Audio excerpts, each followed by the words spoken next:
I'm Ulrike Schade, and I'm a professor and director of the Japan Forum for Innovation and Technology here at UC San Diego. While our participants still come on, let me briefly explain what we do. GPS stands for School of Global Policy and Strategy. We were founded in 1987, Baburu Gannen, as I remember, the first year of the bubble, and we were actually a Japan school at the time. We have since grown to over 46 faculty, and we're offering 8 degrees, including a Master of International Affairs with a Japan specialization. If you're interested in our offerings, please go to gps.ucsd.edu. JFIT is our Japan Center, and we do a lot of fun things. If you'd like to know more about us, please go to jfit.ucsd.edu. The Japan Zoomina, which this thing is a recorded event, and so the audience will not be seen on screen. Feel free to type any questions you might have into the Q&A box. I will not refer to your name unless you say ID me in your question, so I will protect your privacy.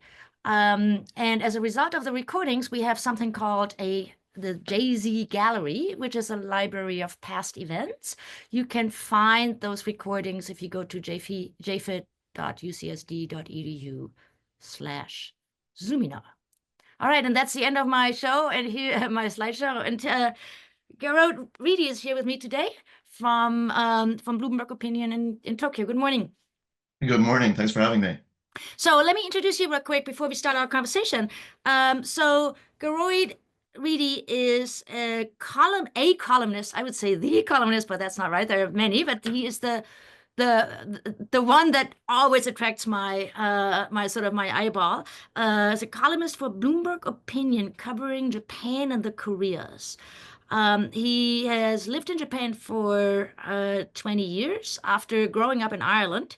As a graduate in journalism from the Dublin College, I want to say, but I'm not sure that's quite right.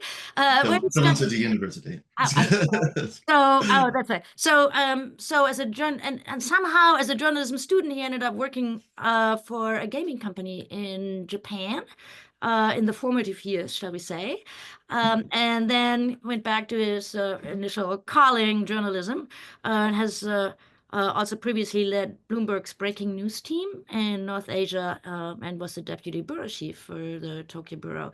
If you haven't read Gearoid's pieces, you should. You can also follow them, and then they pop up in your email. It's amazing. I mean, everything from the 50th birthday of Hello Kitty to we're going to maybe talk a little bit about the expo and what's good or not so good about that, or in fact, a mention of my book in the context of Japanese toilets, and it takes a real journalist to make that connection. So thank you, Gearoid, for everything you've done for promoting that story, and welcome to the Japan Zoomina.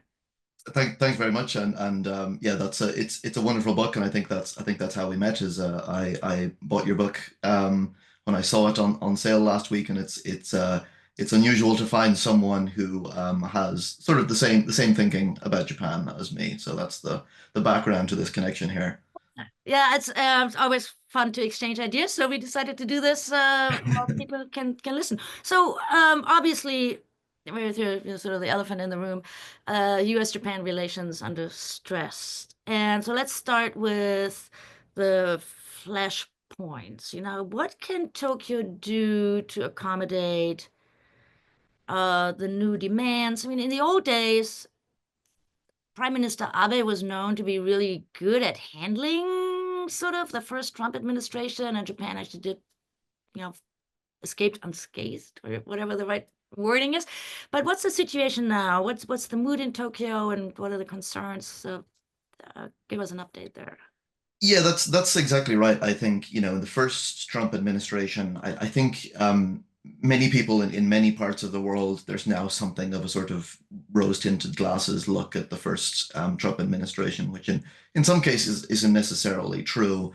But I think when it comes to Japan-US relations, there was definitely a relationship there, one that was embodied by, the late Shinzo Abe and Trump, whose whose relationship does seem to be, does seem to have been quite genuine. And I think the affection that Trump speaks about Abe with, I do think that's quite genuine.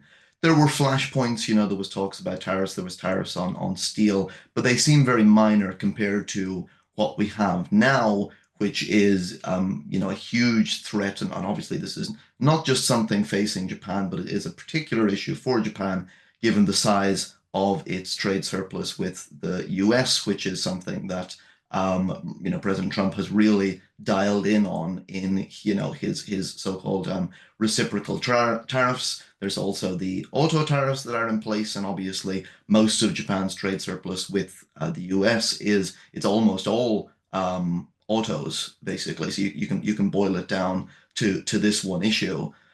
The background, and then behind that, what you have in Japan right now, as compared to 4 years ago, is that you have a very weak political administration. You have a very weak minority government led by Shigeru Ishiba, who is in hot water today. Even as we speak, he's about to lose his first minister from his cabinet for some very ill-advised comments on rice. Rice, of course, being one issue that's coming up in the trade relations. So there is a lot going on. That the negotiations are ongoing.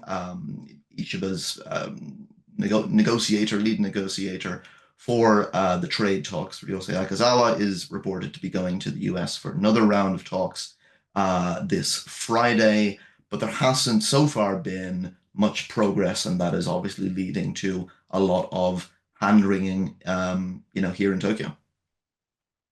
So the news headline I saw today is that Akizawa wants to drive a hard line and say, hey, so far and no further. But what does that really I mean, that's something rare to hear from Japan. What does that mean? Yeah, it's a good point, and I should say that has so far been their position, is that they want their base. They went into the talk saying that they want all the tariffs to be removed. They weren't willing to cut a quick deal, as maybe some other countries might be willing to, and they wanted to show a hardline stance. Reports over the last, I want to say, maybe 24 hours even, have suggested that now they are prepared to dial that back a little bit in the next round of talks, and say that maybe they might have to accept, let's say the 10% baseline tariffs that have been spoken about. It is unusual, I think, for Japan to go in with that kind of stance, particularly when they don't really have a lot of leverage in this negotiation. I think they have tried to take out, seemingly successfully, they've tried to remove some of the things that they don't want in the tariff negotiation. So security, they've tried to do that. They're like, that's a separate issue. The cost of US bases and so on. They're trying, I think, maybe somewhat less successfully, to separate out the issue of forex as well. They're really trying to concentrate just on the issue of tariffs. But it does seem, as we get towards this latest round of negotiations, that maybe their stance is softening a little bit, and they're going to have to try and get the best deal that they can. There's also a time element here as well, because Japan has the upper house elections happening in July, and they won't want this issue to be hanging over that election. It won't be a good look for Ishiba if there hasn't been even any kind of progress on a deal by the time that those elections happen. So what would a hard line really look like? So I'm thinking immediately, I mean, as you can guess in my research, that Japan could say, hey, you remove those tariffs, or else we will not give you any of the input materials you need to make anything from airplanes to batteries to semiconductors. Done. I don't see Japan being able to have that kind of stance. I think China can have that kind of stance. Maybe a stronger Japanese administration. Maybe if Shinzo Abe was still with us, he would be able to take a stronger stance. Ishiba simply doesn't have the leverage internally to be able to take that kind of stance. But at the same time, it's a very difficult situation for him because he also can't, let's say, sell out, Japan's farmers, particularly coming from where he comes from, and also from where Akazawa comes from. They're both from Tottori, which is one of the most rural prefectures in the country. They also can't say, fine, we'll just import limitless amounts of American rice, even though the price of rice is a big problem in Japan at the moment. So they have to be kind of smart about it. One of the major pieces of leverage that they do in theory have is that the largest holder of US treasuries in the world. I still can't see a reality in which they actually threaten to use that, when they actually threaten to drive up, US borrowing costs through selling their collection of treasuries. That just seems like a theoretical card that they have. It flared up as I believe it was the finance minister Kato who was asked about it, and he was asked, "Is it a card that they can use in negotiations?" And he said, "Well, yeah, sure, technically it's a card, but that doesn't mean that we're going to use it." But I think his remarks were taken a little bit out of context by people who want to So be more China has excited. started reducing, right? So between Japan and China, they own like 2 trillion of the Yeah, 5 China has been trillion reducing that their are holdings of there. treasuries for a long time, But sort of Japan like has its separate own to this. reasons not to do that. But Japan could just, I mean, that's how this American administration thinks, right? I mean, why I not make mean, the rules? And and if they want to, if they want to rule with fear and threats, kind of let's go back in and threaten to do. That's what I would do. But I'm not Japanese, and so well, exactly. I think one thing that you mentioned there is actually quite relevant here, where it's like that's what the U.S. administration thinks. I think it's very hard on the Japanese side to actually figure out what the U.S. administration does think, because some of the things that they've been arguing with this, just in terms of trade, and of the trade deficit is quite divorced from reality. Trump in particular has talked about, and he has talked about the issue of obstacles to selling, US cars in Japan. And I should point out, this is not just a Trump thing. Obama, when he met with Shinzo Abe in, I think 2014, off the top of my head, he raised the same issue. Abe has this in his memoirs that were published after his death. He told Abe that Japan needed to do something about the lack of US cars in Japan. But of course, this is much more to do with the type of cars that US manufacturers make. Simply put, Japanese manufacturers make cars that US customers like. US manufacturers do not make cars that Japanese manufacturers like.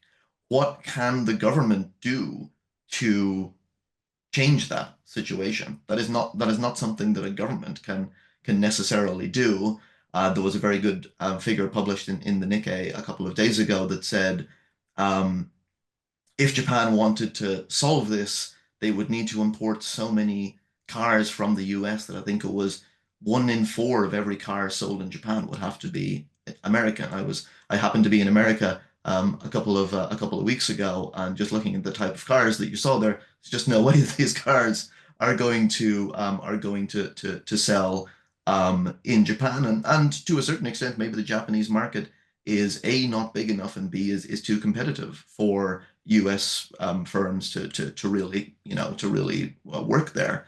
Same thing with rice. The administration has repeatedly brought up this figure of 700% tariffs on US rice being imported to Japan. No one can figure out where this figure came from. Now there are some tariffs on rice imports into Japan, and maybe that is something that they can do, but it's really just working around the margins of these issues, and maybe that's where the Ishiba's administration needs to focus on.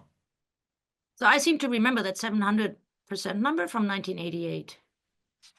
I think it's that old, or I mean, there was a number like that, and Yeah, and I remember that vividly because that, and I think at the time it was true. But now that no longer exists. So, but the other thing is, I mean, many Americans believe that this is true, that Japan has walls around its car market. And I think it's a little, I agree with you. It's a little bit more subtle than that. It's that the cars that the Japanese like, made in America cars that Japanese are drawn to, are too big for Japanese streets, like the pickup truck or the big SUV or something. Some of those cars would have a certain status and a certain, Mhm. sort of attraction, but they're just not practical. You can't park them anywhere. And so as I completely agree. I'm not sure whether the Tokyo metropolitan government can redo all of its parking spaces. It, Yeah. I just want to pick up on one thing you said there, which I think was quite important, is that, yeah, the perception, it's very interesting, the perception that each side has of each other, perhaps. And there is this perception that Japan puts lots of barriers in front of trade, or maybe has lots of tariffs in front of, blocking US imports to Japan.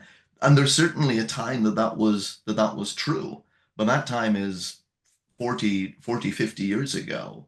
And if you go back to the 1980s, and I'm sure this is maybe an area that you cover in your lectures. Yeah, it's like this is, you were reading exactly the same things as you're reading today about trade negotiations between the US and Japan. Japan changed, significantly as a result of those negotiations. And now it's kind of ironic that the US is turning around and going, hey, why haven't you done anything to make it easier for us to sell in Japan? And we're like, Japan is saying we already did that. We've been having the same conversation for 40 years. Just specifically on cars, just one point that I wanted to make as well is that not alone is it hard for US manufacturers to compete in Japan, it's hard for Japanese manufacturers to compete in Japan because Toyota is so powerful here. They have such a grip on the market. They have such a their competitiveness is second to none. They make the cars that the market wants. One in every two cars sold in Japan is a Toyota. How is Ford or General Motors going to compete with that? Now there's room to compete as a luxury brand. Several European manufacturers do that very well. Tesla, I see a lot more Teslas these days than I would have seen even 3 4 years ago. But these are just going to be luxury brands. They're not going to make any difference to the trade deficit. yeah, I mean, and if you ever come to California and come say hi, go out on the street and count cars. I mean, it's it's not as if there are lots of American cars on our streets here. I mean, if you go, of course, into the Midwest, and then that changes, right? But so there are these perceptions, and um, so uh, you know, I, the UK has struck a deal with the United States, China has struck a deal, but Japan's kind of, Akizawa can't find a date with the people here. Can he go on Friday? Will they even have time for him, right? Sort of, is Japan starting to get worried? I get a little bit of a sense maybe in the last week or two, just from what people are saying and what the media is saying, that yeah, people are starting to get a little bit fretful. There was an expectation, and I was also one of the people who had this expectation, that Japan did a very good job of being first in line. They were first to the negotiating table, shall we say.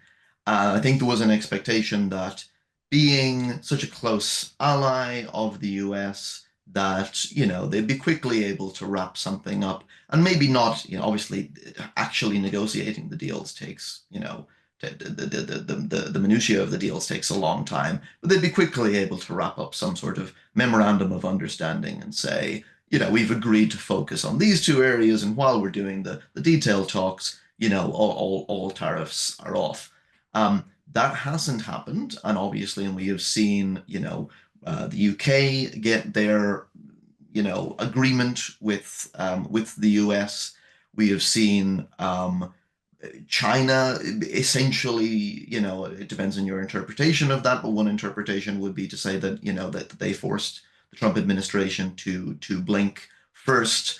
Meanwhile, Japan is still having these very detailed negotiations with the US.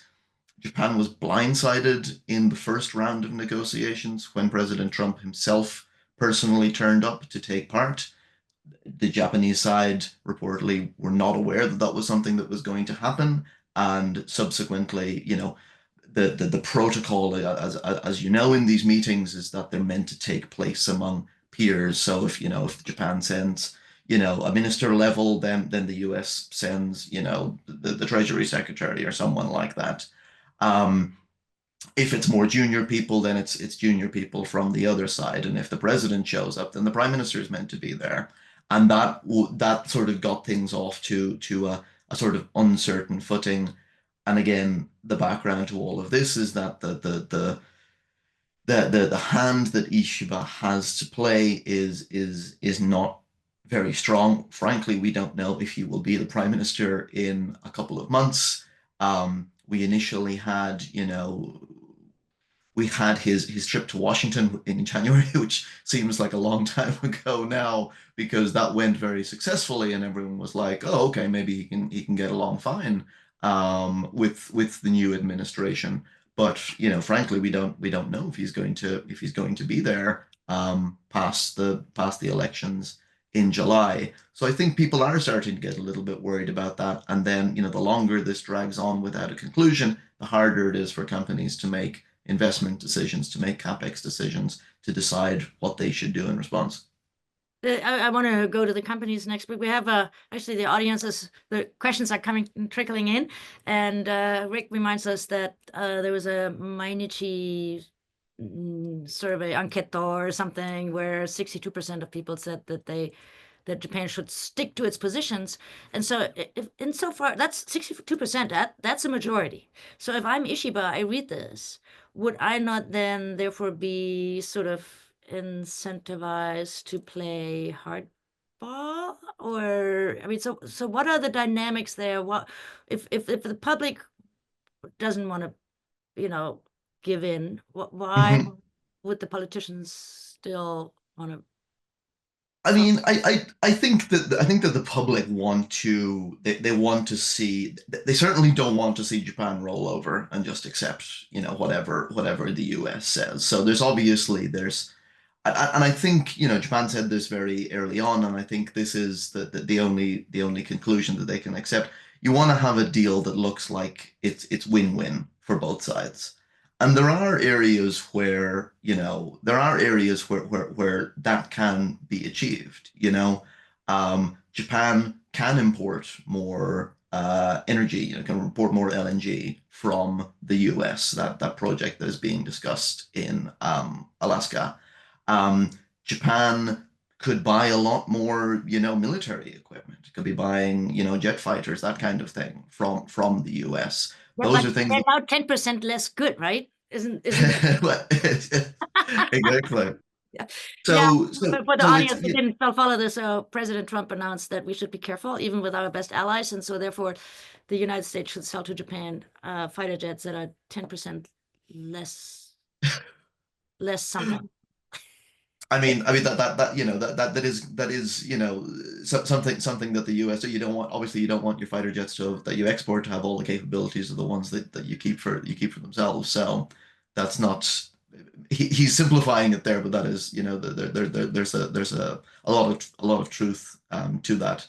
So yeah, so when it comes to the public perception, yeah, Ishiba has he has a lot of things that he needs to, a lot of balls he needs to keep up in the air, and you know potentially around him, does he have the greatest team who are going to be negotiating this? One of the other concerns is that Akazawa is not exactly a veteran of negotiations with the US or China. He's as one person described it, he's kind of learning this on the job here, and his main qualification for the role is that Ishiba trusts him. So there's a lot of dynamics here, and if the full tariffs get imposed, the 90-day reprieve that ends without an agreement, and you actually start to see the impact of these tariffs, will 60% of respondents in the survey still be saying that Japan should take a hard line. I'm not so sure. I always thought we maybe underestimated Kishida as foreign minister under Abe in that regard. I thought he was actually, that was his spot. That was a good spot. So talking about foreign ministry, and then I want to really come to the companies, but our colleague Ken, who's a professor of political science at Todai, asks whether you think that this whole tariff kerfuffle, if I may call it that, may create or strengthen new multilateral agreements, whether it's in Northeast Asia or Japan, Europe. I think this has been floated. What's your take on the street there? Certainly, when it comes to security, I do think there is a lot of potential for Japan and Europe to find common ground as, the defenders of what until quite recently I thought was, was the, the liberal world order. There's a lot of potential to find common ground there between Japan and Europe, and sort of two countries that are similar in a sense that they need to wake up to the security challenges that they find themselves in, and maybe are guilty of relying a little bit too much for very different reasons, to be clear, between the Japan and Europe, but a little bit guilty of relying too much on the US for their own security, and thinking that that security will always be there. Now, maybe we're seeing the first glimpses that might not always be true. So when it comes to Japan and the EU, absolutely, I think myself and a colleague of mine argued that is, that's the security alliance that has a lot of potential to be something sort of going forward that maybe outlasts, this administration or this turn. Obviously it depends on, 4 years time. Who knows where the US will be, and who will be in power. But that does seem like something that has potential to outlast that. Within Asia, it's obviously somewhat more difficult. And again, this is where Japan's position is quite difficult. They don't want to be forced into a complete anti-China stance, if indeed that is what the US administration wants, because the US administration keeps changing, their language on exactly what it is that they want out of or against China. Obviously, China is Japan's largest trading partner, so Japan does need to preserve its relationship there. And then there's the countless other arrangements within Asia, amongst some involving the US. You have the lattice work arrangements that the Biden administration worked on there. Um, where where they go, I think it's very, very hard to say right now, because who knows what the position of the US is going to be in 2 months' time. And this is really the big question hanging over this, is that we don't know where the Trump administration is going to go. We don't know how serious they are about any of this. Is it all just for show? Is it all just for domestic play? It's very hard to tell, I think, right now. Well, I think one of the things that is becoming clear is that if you change your lens and you think of all of this as new opportunities, maybe it is a really good idea for Japan and Europe to stick heads together and figure out whether there's some balancing opportunity.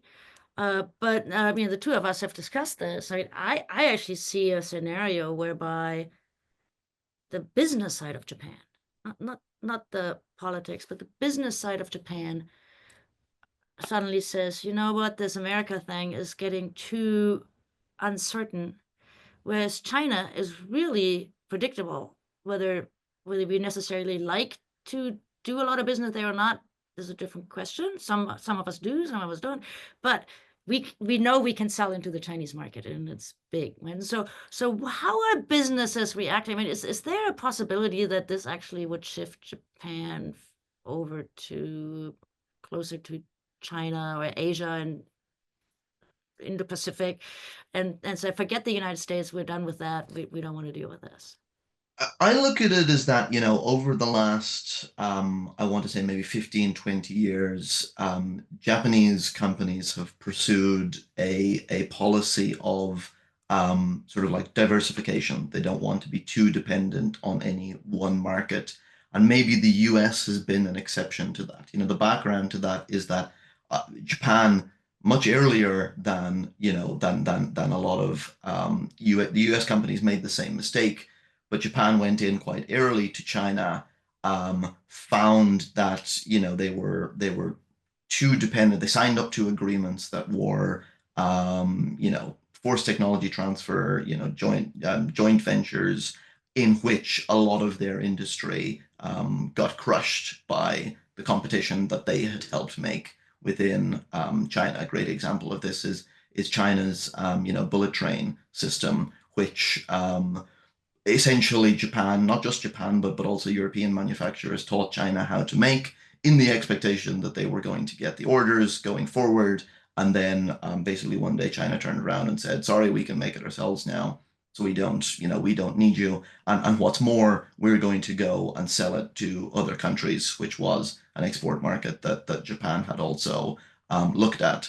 So quite early, Japan had pursued the policy of what the time was called China plus one, where instead of having all your production within China, you wanted to at least diversify it to China and one other place. And as that has continued, you've kind of seen, flatlining of investment into China by Japanese companies, and instead they try to diversify. And there were a lot of other, issues that led to that diversification. Some of the automakers were too dependent on Thailand when we had floods there in the early 2010s. Some companies I think realized that they were too dependent on manufacturing in Japan when the earthquake happened in 2011. So I wonder maybe if this will be sort of a wake up call to some companies to go say yes, we're too dependent on the US market and we need to diversify. I would say one kind of fly in the ointment there is that, especially when it comes to autos, and obviously autos is the largest export industry in Japan. The China market is already drying up for a lot of those companies as China very heavily and very rapidly electrifies. So already that's one market that is sort of fading, as a potential source for especially some of the companies that are more in trouble, like Nissan. Um, Honda has also seen, sales plummet in China in recent months. Um, that's a problem if the US, which is, the largest auto market in the world, if that also is not something they can pursue, well, then where are they gonna where are they gonna get their sales? So it's a really tricky situation, I think, at the moment. So the one of the big concerns here is that so there's actually some division among people here whether all of this is bad. Some of it may be good, right? Not all of the policies are necessarily bad, but the concern is that the way they're done and it's done so fast that could actually trigger a huge recession in the Mhm. US. And there's this old saying from 40 years ago, when the United States catches a cold, Japan catches pneumonia or something like that. So is there a concern about that in Japan that it'll just, I mean, forget the tariffs or the politics, it's just like a Lehman shock 10x or something? Yeah, absolutely. I mean, in Japan, there's always concern over the state of the economy. It must be said. But yeah, I mean, companies are and companies in business and the world of politics in general is concerned about the economic risk that is there. Japan's economy isn't in the healthiest state as it is. We saw the GDP data a couple of weeks ago showing the economy contracting in the first 3 months of the year. That was before the tariffs even had a chance to have an impact. Now, preliminary GDP data is notoriously unreliable, so I wouldn't necessarily read too much into that. But yeah, the economy is not. Um, the Japanese economy is rarely in a position to withstand, huge external shocks.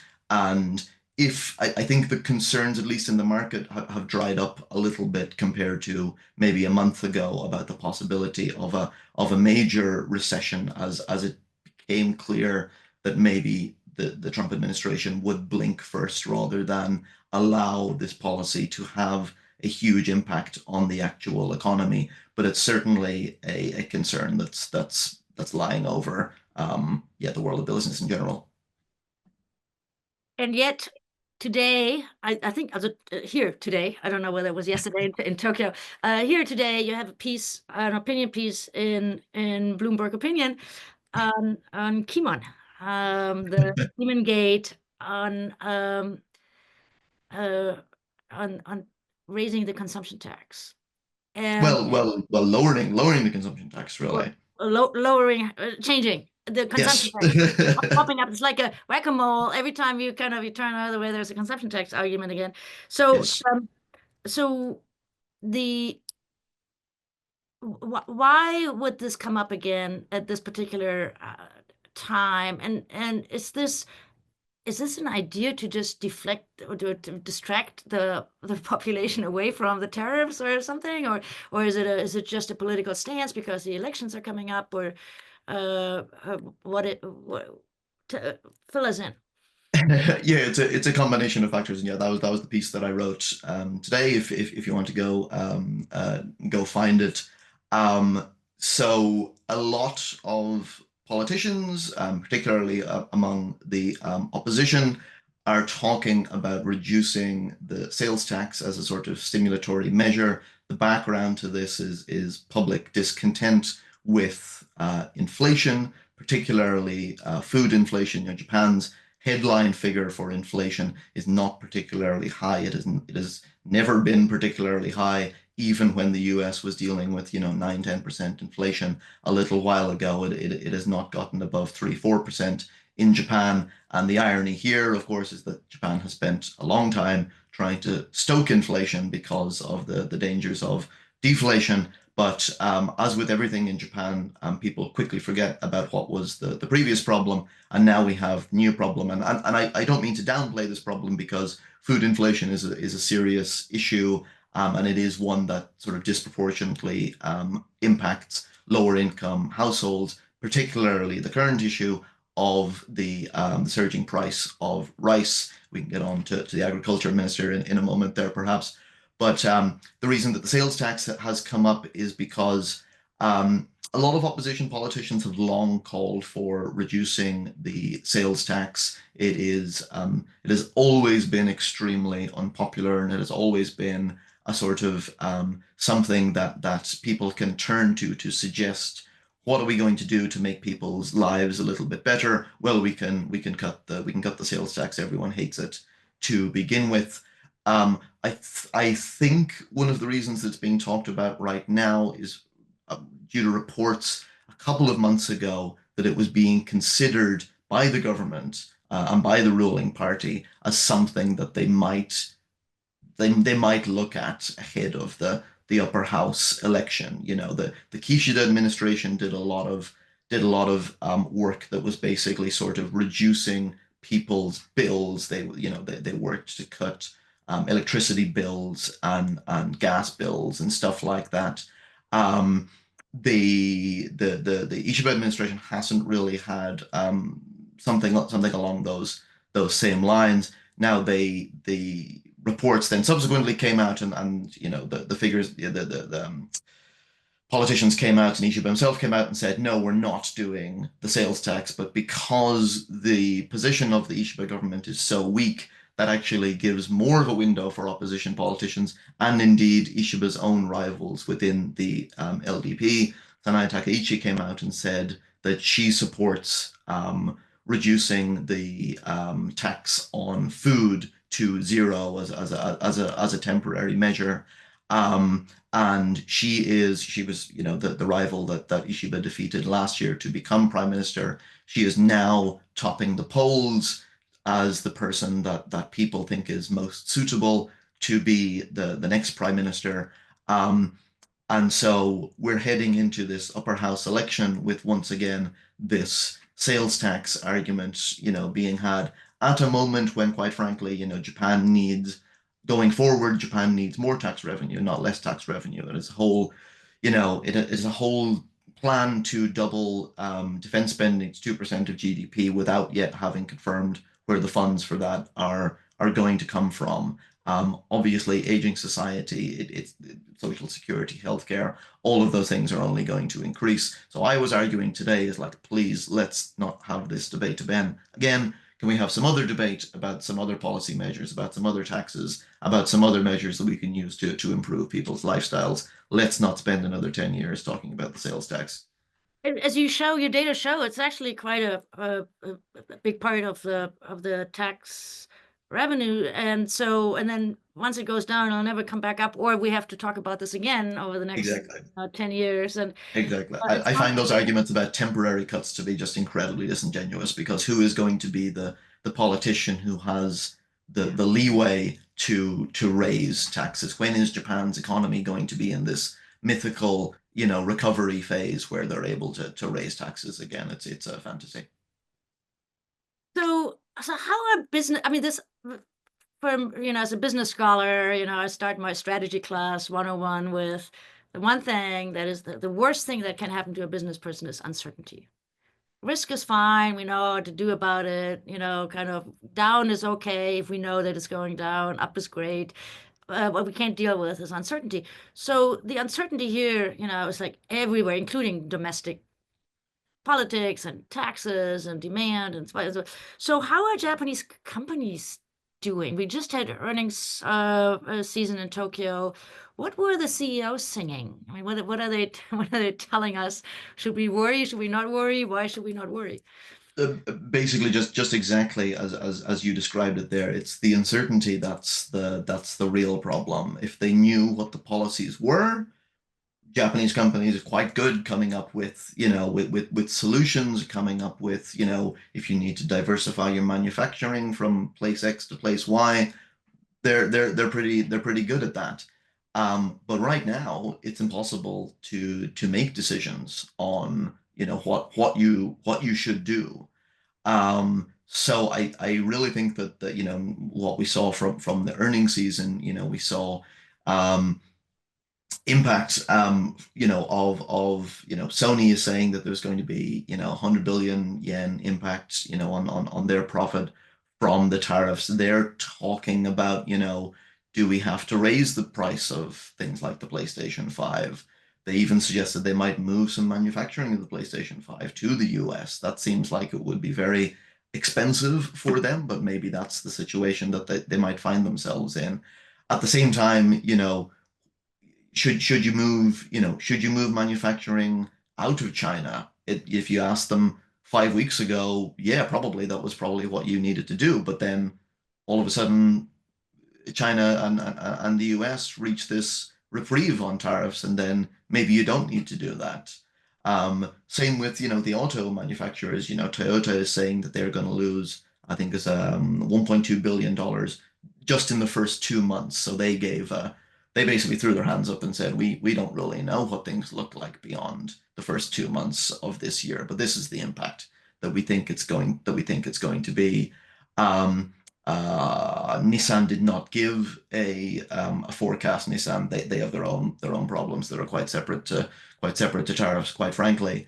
Um, and yeah, basically companies are saying exactly what you're saying right there. When you can't, and especially in like some of these industries, you can't just move manufacturing. You can't just move. Let's say if you want to move all of your manufacturing out of one place and move it into the US, and you're a large, auto manufacturer, there isn't the labor force there. There isn't the labor force in Japan if you want to if you want to repatriate this manufacturing. So it's very, I think it's very uncertain right now, and I think, like you say, executives will be looking for an end to the uncertainty and something that they can plan on. I heard a very interesting statistic. You may know it, but maybe the audience doesn't. So the idea, the Trump administration wants to bring manufacturing back to the United States, which sounds pretty good. Somebody pointed out that even though the United States is the largest economy in the world, we actually only 5% of the world population. So there is actually no way that the United States could manufacture all this stuff that's supposed to be repatriated. It's just not. Absolutely, yeah. And There's Japan doesn't have those people either. These people are just not here. And leaving aside the fact that most American, the jokes abound, of course, you get all comedians all over this, right? I want to buy the iPhone. I don't want to make it. Um, so this idea that the factory jobs coming back is great for certain parts of the country, very important, um, and a large swath, and but the other half of the country does not care about making things. It is actually quite happy with consuming things that are melted. Absolutely, yeah. There's a book out just recently about Apple's production in China by a reporter at the Financial Times, which I'm looking forward to reading. I've only just listened to interviews about it, but you know I don't I don't think a lot of people appreciate just how many people are required to make these devices in the volumes that there is demand for. There simply aren't enough people in America to make. If you had all the working age population of America working on iPhones all the time, you might not have enough people. And that's to say nothing of the skilled labor that you need, to be able to do these things.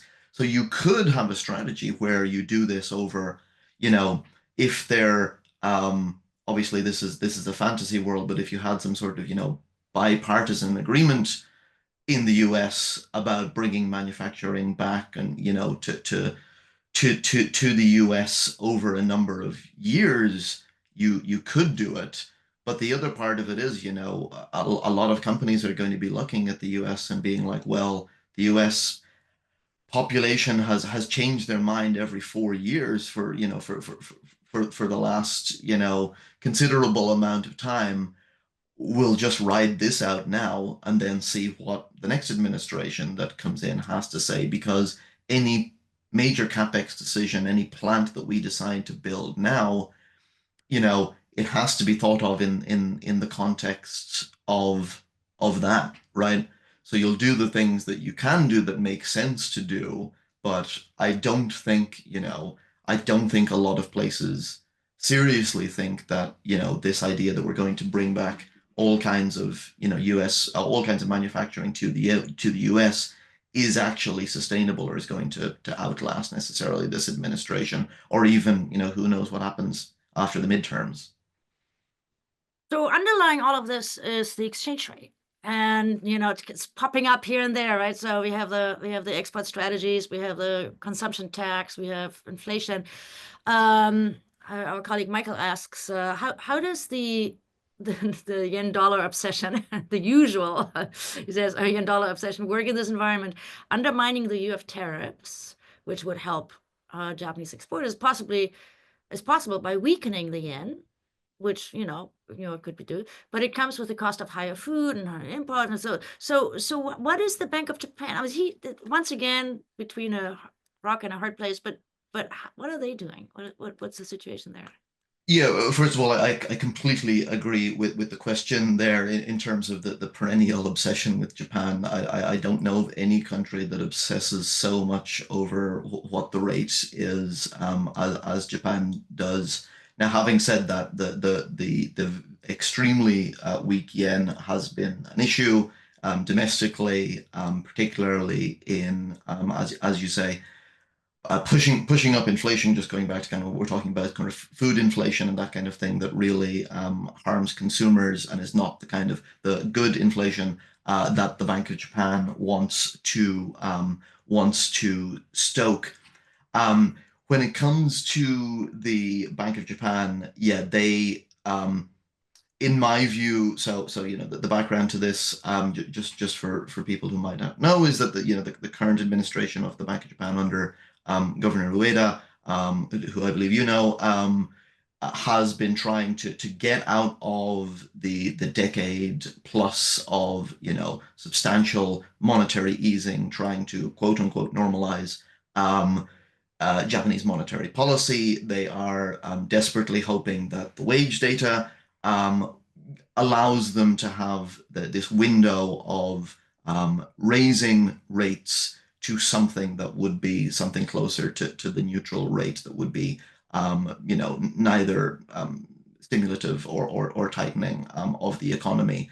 Um, they got the rate up to 0.5%, but then last month or the last meeting, I think maybe it was earlier at the start of this month, they came out and basically said that the tariffs, I think it's in so many words that the tariffs had thrown a gigantic spanner in the works of this, that they were not, that they had to examine the idea of their price goal actually being achieved, this 2% inflation goal actually being achieved.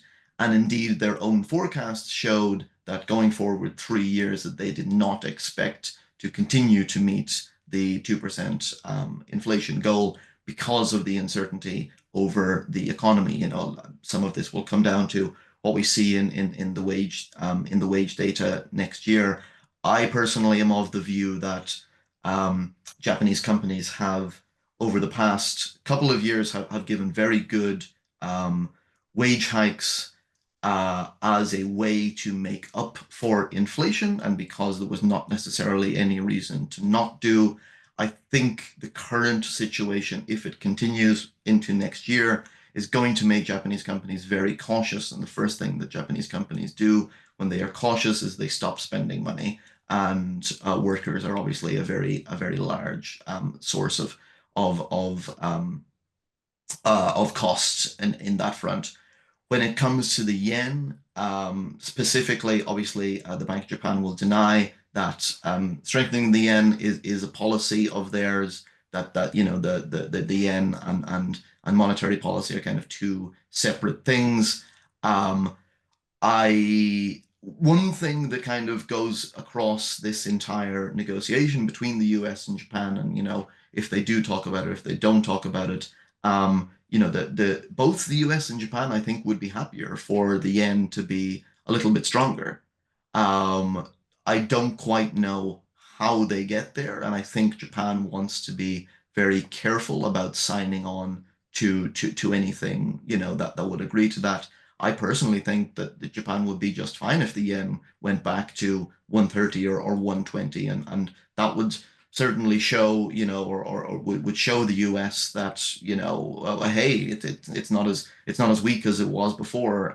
Isn't it great? But I don't quite know the logistics of how they get there, and I think my impression is that they're reluctant to engage with it too much, and that they want the stance to be, we let the market decide what the rate is.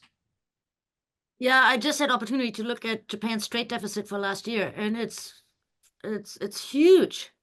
And it's the import of energy and data services. I Yeah. saw data recently that as much as Japan spends on energy imports, which is a lot, that is only surpassed recently by data services, like all of the stuff that companies pay to AWS and Microsoft and Google and those folks, right? Um, which actually I sent earlier about the U.S. economy falling into a recession. One of my students wrote, "Yeah, but California just overtook Japan in GDP. So why don't Japan and California become friends and do things together?" Which is, of course, also one of the highly uncertain things. Go ahead. Final question, because I always kind of ask this question. It kind of gets us out on a sad note. So I want to ask a sort of a double question, if I may. It's journalistically wrong, but question one is, what worries you most?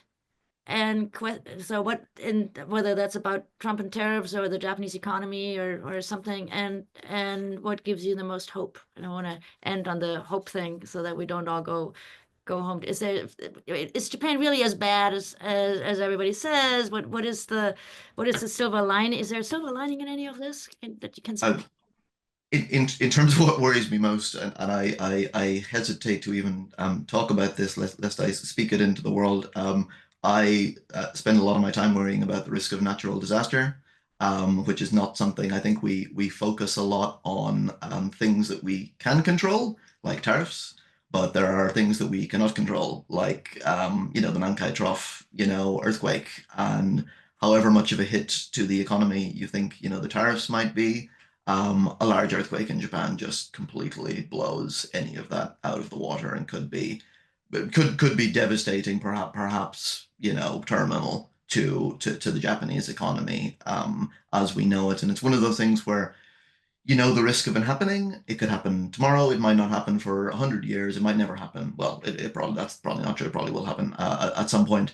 And that's not, and there's nothing that you can do. And like I say, we think too much about the things that we can control or that we may be causing, like climate change, but not enough about the things that we can't. What gives me hope? I think I have about 2 minutes to get through this here. I Or mean, what gives me hope, and I think we have common ground here. When it comes to Japan, is that the ingenuity and the resilience, I think, of Japanese people is underestimated. And I think there is this impression, I assume not among anyone sort of listening to this, but that the Japanese economy is a basket case and the Japanese economy fell off years ago. Certainly is not as strong as it used to be, but as in relative terms, it still is one of the largest and most important places in the world, and that is down to a lot of very smart people. In many cases, not doing anything for that much money, or working in Kasamigaseki and coming up with the right responses, or working on company corporate planning, and coming up with smart ways to shift business strategies, or to identify where a company that used to make toilets can now make semiconductor materials, and so on and so forth. And I think that capacity is absolutely still there. And I think the current generation coming through in Japan is extremely smart, and you probably deal with them more than I do. So that is the thing that gives me hope, and hopefully we have enough time to wrap up there. No, that's fantastic. I was just looking at some comparative data for Japan, and Japan still ranks #1 in the PISA high school, abilities, reading, science, math, and there's so much negativity, and I think just to be fair to Japan, we should, kind of level that out a little bit and look at what's good and look at what's not great, and then maybe make the things that are not so great, including the discussion about the consumption tax, Yes, go away. absolutely. So, Gearoid Reidy, thank you so much. This was amazing. I could go on for another hour or so, but I know you have to write another opinion piece. So, I actually do it today. Yes. please keep up the good work. I learn a lot from you every time I read what you write. I am a better person for it, and I'm a deeper thinker for it. So thank you for all the good work you do. Likewise, I look forward to reading your next book, and hopefully seeing you next time you're over here in Japan. Absolutely. Will do. Okay, audience, thank you very much. This is the beginning of our summer break, but I think I have a little bit of a ace card in the pocket for midsummer Japan Zoomina, so keep looking out for our announcements. And until then, I wish you all good success and survive the uncertainties of the tariffs. Thank you all, and goodbye.